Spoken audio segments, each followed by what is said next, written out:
ಮೈಸೂರಿನಲ್ಲಿ drug factory ಪತ್ತೆ ಪ್ರಕರಣ ಪೊಲೀಸರಿಂದ ಗುಜರಾತ್ನಲ್ಲಿ 5 ಬಂಧಿಸಲಾಗಿದೆ. ಜನವರಿ 28ರಂದು ರಾಸಾಯನಿಕ ವಸ್ತುಗಳು ಪತ್ತೆಯಾಗಿತ್ತು. ಮೈಸೂರು ತಾಲೂಕಿನ ಯಾಂದಹಳ್ಳಿ ಮನೆಯಲ್ಲಿ ಪತ್ತೆಯಾಗಿತ್ತು. ಡ್ರಗ್ ತಯಾರಿಕೆಗೆ ಉಪಯೋಗಿಸ್ತಾ ಇದ್ದಂಥ ವಸ್ತುಗಳು ಈ ಜಾಡು ಹಿಡಿದು ಶೋಧ ಕಾರ್ಯವನ್ನ ನಡೆಸಿದ್ರು ಪೊಲೀಸರು. ಗುಜರಾತ್ಗೆ ತೆರಳಿ ಆರೋಪಿಗಳನ್ನ ಬಂಧನಕ್ಕೆ ಶೋಧ ಮಾಡಲಾಗಿತ್ತು. ಸದ್ಯ 5 ಬಂಧಿಸಿ ಉಳಿದವರಿಗೆ ಗುಜರಾತ್ನಲ್ಲಿ ಶೋಧವನ್ನ ನಡೆಸಲಾಗ್ತಾ ಇದೆ. ಗುಜರಾತ್ನಲ್ಲಿ ಮೈಸೂರು ಪೊಲೀಸರಿಂದ ಶೋಧ ಕಾರ್ಯವನ್ನು ನಡೆಸಲಾಗ್ತಾ ಇದೆ ಅನ್ನೋದ್ರ ಬಗ್ಗೆ ಮಾಹಿತಿ ಸಿಗ್ತಾ ಇದೆ.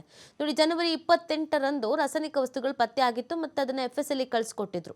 ಇದು ಡ್ರಗ್ಗಿಗೆ ಸಂಬಂಧಪಟ್ಟಿದ್ದಾಗ ಏನು ಗೆತ್ತಾ ಅಂತ ಅದು ದೃಢ ಆಗಿದೆ. ಅದಾದ್ಮೇಲೆ ತನಿಖೆ ಮಾಡಲಾಗಿತ್ತು. ಮತ್ತೆ ಗುಜರಾತ್ ಮೂಲದವರು ಇದರಲ್ಲಿ ಇನ್ವಾಲ್ವ್ ಆಗಿದ್ದಾರೆ ಅನ್ನೋದು ಗೊತ್ತಾಗಿತ್ತು. ಹಾಗಾಗಿ ಗುಜರಾತ್ಗೂ ಕೂಡ ತೆರಳಲಾಗಿತ್ತು. ಇದಕ್ಕೆ ಸಂಬಂಧಪಟ್ಟಂತೆ ಇದೀಗ ಗುಜರಾತ್ನಲ್ಲಿ 5 ಬಂಧಿಸಲಾಗಿದೆ ಅನ್ನೋದ್ರ ಬಗ್ಗೆ ಮಾಹಿತಿ ಸಿಗ್ತಾ ಇದೆ. ಇನ್ನೂ ಕೆಲವರು ಇದ್ದಾರೆ ಈ ಒಂದು ಪ್ರಕರಣದಲ್ಲಿ ಅನ್ನೋದ್ರ ಬಗ್ಗೆ ಡೀಟೇಲ್ಸ್ ಇದ್ದು ಆ ಕಾರಣಕ್ಕಾಗಿ ಶೋಧ ಕಾರ್ಯವನ್ನು ನಡೆಸಲಾಗ್ತಾ ಇದೆ. ಗುಜರಾತ್ನಲ್ಲೇ ಇದ್ದು ಶೋಧ ಕಾರ್ಯವನ್ನ ನಡೆಸ್ತಾ ಇದ್ದಾರೆ ಅನ್ನೋದ್ರ ಬಗ್ಗೆ ಮಾಹಿತಿ ಸಿಗ್ತಾ ಇದೆ. ಪೊಲೀಸರಿಂದ ಈ ಒಂದು ಕಾರ್ಯಾಚರಣೆಯನ್ನ ಮಾಡಲಾಗಿದೆ. ಜನವರಿ 28ರಂದು ರಾಸಾಯನಿಕ ವಸ್ತುಗಳು ಮನೆಯೊಂದರಲ್ಲಿ ಪತ್ತೆ ಆಗಿತ್ತು. ಇದು ಮೈಸೂರು ತಾಲೂಕಿನ ಯಾಂದಹಳ್ಳಿ ಮನೆಯಲ್ಲಿ ಪತ್ತೆ ಆಗಿತ್ತು. ಇದಕ್ಕೆ ಸಂಬಂಧಪಟ್ಟಂತೆ ತನಿಖೆ ಆಗ್ತಾ ಇದೆ. ಮಾಹಿತಿ ನೀಡ್ತಾರೆ ನಮ್ಮ ಪ್ರತಿನಿಧಿ ಪುನೀತ್.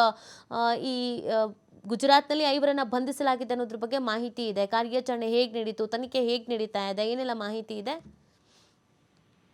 ನಿತಿ, ಮೈಸೂರಿನಲ್ಲಿ ಏನು ಹಲವು ಭಾಗಗಳಲ್ಲಿ ಈ ಒಂದು ಡ್ರಗ್ಸ್ ಫ್ಯಾಕ್ಟರಿಗಳು ಪತ್ತೆ ಆದಂತಹ ವಿಚಾರ ಏನಿತ್ತು ಅದಕ್ಕೆ ಸಂಬಂಧಪಟ್ಟಂತೆ ಮೈಸೂರು ಪೊಲೀಸರು ಸಾಕಷ್ಟು ಅಲರ್ಟ್ ಆಗಿದ್ರು. ಜೊತೆಗೆ ಹಲವು ಕಡೆಗಳಲ್ಲಿ ಕಾರ್ಯಾಚರಣೆಯನ್ನ ಮುಂದುವರಿಸಿರ್ತಕ್ಕಂಥ ಒಂದು ಹಿನ್ನೆಲೆಯಲ್ಲಿ ಈಗ ಆರೋಪಿಗಳನ್ನ ಬಂಧಿಸ್ತಕ್ಕಂಥ ಒಂದು ಕೆಲಸ ಆಗ್ತಾ ಇರ್ತಕ್ಕಂಥದ್ದು. ಅಂದ್ರೆ ಜನವರಿ 28ನೇ ತಾರೀಕು ಮೈಸೂರು ತಾಲೂಕಿನ ಯಾಂದಳ್ಳಿ ಗ್ರಾಮ ಏನಿದೆ, ಈ ಒಂದು ಮನೆಯೊಂದರಲ್ಲಿ, ಅಂದ್ರೆ ಈ ಒಂದು ಯಾಂದಳ್ಳಿ ಮೈಸೂರಿನ ಹೊರವಲಯದಲ್ಲೇ ಇರ್ತಕ್ಕಂಥದ್ದು, ರಿಂಗ್ ರೋಡ್ ಸಮೀಪದಲ್ಲೇ ಆ ಒಂದು ಮನೆಯೊಂದರಲ್ಲಿ ರಾಸಾಯನಿಕ ವಸ್ತುಗಳು ಪತ್ತೆಯಾಗಿದ್ವು. ಅಂದ್ರೆ ಡ್ರಗ್ಸ್ ತಯಾರಿಕೆಗೆ ಉಪಯೋಗಿಸ್ತಕ್ಕಂಥ ರಾಸಾಯನಿಕ ವಸ್ತುಗಳು ಏನು ಪತ್ತೆಯಾಗಿದ್ವು. ಆ ಒಂದು ಸಂದರ್ಭದಲ್ಲಿ ಅಧಿಕಾರಿಗಳ ತಂಡ ಅಲ್ಲಿ ಶೋಧ ಕಾರ್ಯವನ್ನ ನಡೆಸಿತ್ತು. ಇನ್ನ ಇದಕ್ಕೆ ಸಂಬಂಧಪಟ್ಟಂತೆ ತನಿಖೆಯನ್ನ ಆರಂಭಿಸಿದಂತಹ ಪೊಲೀಸರ ತಂಡ ಏನಿದೆ, ಅಂದ್ರೆ SP ಮಲ್ಲಿಕಾರ್ಜುನ್ ಬಾಲದಂಡಿ ಅವರ ಒಂದು ನೇತೃತ್ವದ ತಂಡ ಏನಿದೆ, ಇದು ಗುಜರಾತ್ಗೆ ತೆರಳಿ ಅಲ್ಲಿ ಆರೋಪಿಗಳನ್ನ ಬಂಧಿಸ್ತಕ್ಕಂಥ ಒಂದು ಕೆಲಸವನ್ನ ಮಾಡಲಾಗಿರ್ತಕ್ಕಂಥದ್ದು.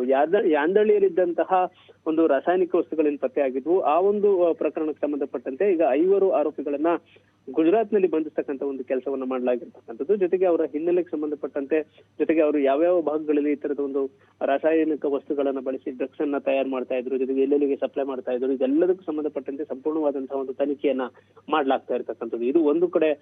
ನಿನ್ನೆಯೂ ಕೂಡ ಡ್ರಗ್ಸ್ಗೆ ಸಂಬಂಧಪಟ್ಟಂತೆ 4 ಆರೋಪಿಗಳನ್ನ ಬಂಧಿಸ್ತಕ್ಕಂಥ ಒಂದು ಕೆಲಸವನ್ನ ಮೈಸೂರು ನಗರ ಪೊಲೀಸರು ಮಾಡಿದ್ರು. ಅಂದ್ರೆ ಈ ಒಂದು ಡ್ರಗ್ಸ್ಗೆ ಸಂಬಂಧಪಟ್ಟಂತೆ ಅಂದ್ರೆ ಮೈಸೂರಿನಲ್ಲಿ ಇತ್ತೀಚೆಗೆ ಈ ಒಂದು ಡ್ರಗ್ಸ್ ನ ಜಾಲ ಸಾಕಷ್ಟು ಸದ್ದು ಮಾಡ್ತಾ ಇರ್ತಕ್ಕಂಥದ್ದು. ಹೀಗಾಗಿ ಇದರ ಜಾಡನ್ನ ಹಿಡಿದಿರ್ತಕ್ಕಂಥ ಪೊಲೀಸರು ಆರೋಪಿಗಳ ಪತ್ತೆಗೆ ಶೋಧ ಕಾರ್ಯವನ್ನು ನಡೆಸ್ತಾ ಇರ್ತಕ್ಕಂಥದ್ದು. ಅದರಲ್ಲಿ ಈಗ ಸಾಕಷ್ಟು ಜನರನ್ನ ಬಂಧಿಸ್ತಕ್ಕಂಥ ಒಂದು ಕೆಲಸವನ್ನ ಮಾಡ್ಲಾಗಿರ್ತಕ್ಕಂಥದ್ದು. ಒಂದು ಕಡೆ ಮುಖ್ಯವಾಗಿ ನಾವು ಗಮನಿಸ್ತಕ್ಕಂಥದ್ದು ಏನಿದೆ, ಹೆಬ್ಬಾಳು ಪೊಲೀಸ್ ಠಾಣಾ ವ್ಯಾಪ್ತಿಯಲ್ಲಿ ನಡೆದಂತಹ ಒಂದು ಡ್ರಗ್ಸ್ ತಯಾರಿಕೆ ಘಟಕದ ಮೇಲೆ ನಡೆದಂತಹ ದಾಳಿ ವಿಚಾರ ಇರಬಹುದು, ಜೊತೆಗೆ ಈಗ ಯಾಂದಳ್ಳಿಯಲ್ಲಿ ಆದಂತಹ ಈ ಒಂದು ರಾಸಾಯನಿಕ ವಸ್ತುಗಳ ಮೇಲೆ ದಾಳಿ ಆದಂತದ್ದು ಇರಬಹುದು. ಈ ಪ್ರಕರಣಗಳಿಗೆ ಸಂಬಂಧಪಟ್ಟಂತೆ ಪೊಲೀಸರು ಸಾಕಷ್ಟು ಅಲರ್ಟ್ ಆಗಿದ್ದಾರೆ. ಹೀಗಾಗಿ ಹೊರ ರಾಜ್ಯಗಳಿಗೂ ಕೂಡ ಏನು ಈ ಒಂದು ಆರೋಪಿಗಳು ಇರ್ತಾರೆ, ಆ ಒಂದು ಡ್ರಗ್ಸ್ ನ ತಯಾರು ಮಾಡ್ತಕ್ಕಂಥವ್ರು ಇರಬಹುದು, ಜೊತೆಗೆ ಅದನ್ನ ಮಾರಾಟ ಮಾಡ್ತಕ್ಕಂಥವ್ರು ಇರಬಹುದು, ಇವರೆಲ್ಲರೂ ಕೂಡ ಏನ್ ಬೇರೆ ಬೇರೆ ರಾಜ್ಯಗಳಲ್ಲೆಲ್ಲರೂ ಕೂಡ ಬೀಡು ಬಿಟ್ಟಿರ್ತಾರೆ. ಈ ಎಲ್ಲಾ ಭಾಗಗಳಿಗೂ ಆ ಒಂದು ತನಿಖೆಯನ್ನ ಮಾಡುವ ಮುಖಾಂತರ ಅಲ್ಲಿಗೆ ತೆರಳಿ ಅವ್ರನ್ನ ಬಂಧಿಸ್ತಕ್ಕಂಥ ಒಂದು ಕೆಲಸ ಆಗ್ತಾ ಇರತಕ್ಕಂಥದ್ದು. ಈ ಒಂದು ಪ್ರಕರಣಗಳನ್ನು ನೋಡಿದಂತಹ ಸಂದರ್ಭದಲ್ಲಿ ಇನ್ನೂ ಬಹಳಷ್ಟು ಜನ ಆರೋಪಿಗಳಿದ್ದಾರೆ ಅನ್ನೋ ಒಂದು ಮಾಹಿತಿ ಕೂಡ ಲಭ್ಯವಾಗಿರ್ತಕ್ಕಂಥದ್ದು. ಹೀಗಾಗಿ ಅವರ ಒಂದು ಶೋಧ ಕಾರ್ಯವನ್ನ ಈಗ ಮುಂದುವರಿಸಿದ್ದಾರೆ. ಓಕೆ, ಥ್ಯಾಂಕ್ ಯು ಪುನೀತ್, ತಮ್ಮ ಡೀಟೇಲ್ಸ್ಗಾಗಿ.